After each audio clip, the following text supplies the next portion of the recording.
કરમસદ આણંદ મહાનગરપાલિકા ward number 3ના રહીશો આજે વિવિધ મુદ્દાઓને લઈને કમિશનર તેમજ મેયરશ્રીને મળવા માટે આવ્યા હતા. તેમની સાથે સીધી વાત કરી છે. જે આપનું નામ અને આપની સમસ્યા કઈ છે? મારું નામ અકિલ વોરા છે અને અમારી સમસ્યા છે રોડ લાઇન, ગટર લાઇન અને રોડની.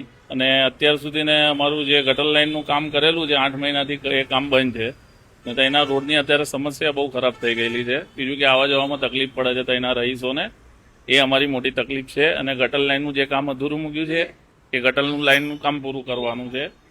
ને બીજું કે અમને ટીપી એરિયામાં એડ કરે તો અમારા રોડનો વિકાસ થાય, અમારા એરિયાનો વિકાસ થાય. આજુબાજુ 10 થી 15 સોસાયટીઓ આવેલી છે ને અત્યારે જો ચોમાસાની સિઝન આવે છે ને ગટર લાઇનનું કામ તો અધૂરું જ છે.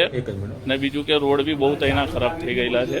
તો અત્યારે રોડનું બી એવું કંઈ કામ કર્યા કે અમને આ ચોમાસાની અંદર તકલીફ ના પડે, આવતા જતા સાધનો બી ત્યાંથી નીકળી જાય. બીજું કે સ્કૂલના છોકરાઓ જવા માટે જે રિક્ષાઓ બી આવે છે એમને બી તકલીફ પડે છે ને આજુબાજુના જે બુજુર્ગ લોકો છે એમને જવામાં બી બહુ તકલીફ પડે છે. એના માટે મહાનગરપાલિકાને વિનંતી છે કે એનું કામ જલ્દીથી જલ્દ પૂર્ણ કરવામાં આવે.